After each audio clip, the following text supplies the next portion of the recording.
Ерөнхийдөө эрүүл мэндийн салбарын тулгамдж байгаа асуудлын нэг бол энэ халдварт өвчин байгаа. Тэгэхээр халдварт өвчин бол өөрөө хоёр хэлбэрээр явагдаж байгаа. Нэг нь болохоор шинээр тархаж одоо эпидеми маягаар явагддаг. Нөгөөх нь одоо айжим алгуур мөртлөө одоо хүн амын ихэнх хувийг хамраад байдаг ийм өвчнүүд ордог. Тэгэхээр өнөөдөр бол шинээр тархаж байгаа өвчин эмгэгүүдийн хувьд бол маш тодорхой тийм ээ. За одоо тэр Эбола, Зика, H1N1 вирусээр үүсгэгдсэн өвчнүүд. За манай Монгол оронд бол одоо энэ Улаанбуурхны тархалт гэдэг энэ өвчнүүд бол одоо яг дэлхийн нийтэд ингээд онцлог одоо тархалт маягтайгаар явагдаж идэг ийм өвчнүүд.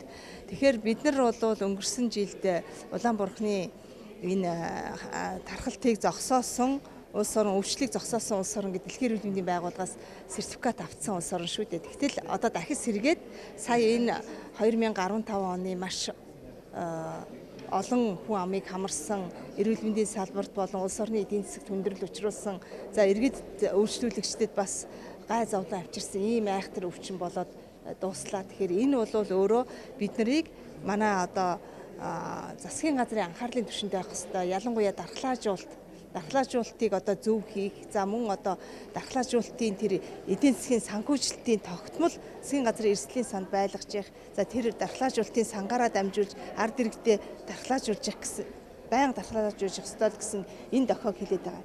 За бидний өнөөдрийн дараагийн нэг яриад байгаа тэр айжим хугацаанд ингэж явагдаж хүн амын ихэнх хэсгийг хамруулж байгаа өвчин бол нийгмийн халдварт өвчин гэж ярьдаг. Энэ бол сүрье дох тэмбүүгийн асуудал яригдж байгаа. Энэ халдварт өвчин бол сүүлийн жилүүдэд маш хурдцтайгаар нэмэгдэж байгаа.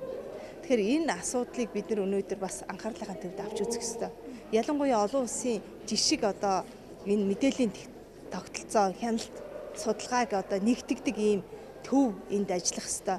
Тийм ч утгаараа энэ жил бид энэ засгийн газрын хувьд нийгмийн эрүүл мэндийн газартай болсон, тандал судалгааны хилцтэй болсон, за нийгмийн эрүүл мэндийн хүрээлэнг бас үндэсний төвийн хэмжээнд үйл ажиллагааг нь явуулах, энэ чиглэл дээр мэдээллийг цөм болгож төвлөрүүлэх гэсэн энэ асуудлуудыг бид нар шийдэхэд одоо бэлэн болцсон байж байгаа.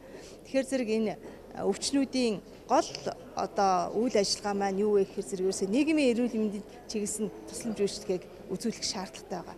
Өнөөдөр боловсролын байгууллагуудтай хамтарч одоо энэ халдвараас сэргийлэх, халдварт өвчнөөс сэргийлэх, за бэлгийн замын халдварт өвчнөөс сэргийлэх чиглэлээр эрүүл мэндийн боловсрол олох шаардлага байна. Тэгэхээр энэ чиглэлээр бид нар боловсролын яамтай хамтарч ажиллах албан бичгийг бас хөрвүүлсэн байгаа. За энэ бэлгийн замын халдварт өвчнөөр хүн өвдөхгүй байж болох уу гэвэл болно. Болох боломжтой өвчин. Тэгэхээр энэ дээр бид нар одоо ингээд өндөр тархалт, тоо баримт, тооцоо судалгаа харагдаад байна гэдэг маань хаана бодох асуудал байна. Нэгдүгээрт нь одоо иргэн хүний өөрийнх нь эрүүл мэндийн боловсрал ямар төвшөнд байгаа энэ чиглэлийг анхааруулж байгаа.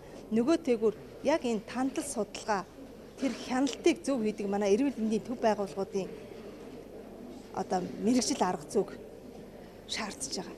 Тэгэхээр энэ чиглэл дээрээ бид нар одоо энэ оноос эхлээд цаг хугацаа алдахгүйгээр анхаарлаа хандуулнаа гэж ингэж бодож байгаа. За энэ чиглэл дээр төрийн байгууллагууд, төрийн бүс байгууллагууд, олон улсын байгууллагуудын энэ хандив тусламжуул бүгд одоо хийгддэг. Гэхдээ энэ маань үр дүн маань тодорхой ямар одоо төвшөнд хийгдэж байна гэдэг дээр бид нар бас анхаарлаа хандуулах хэрэгтэй.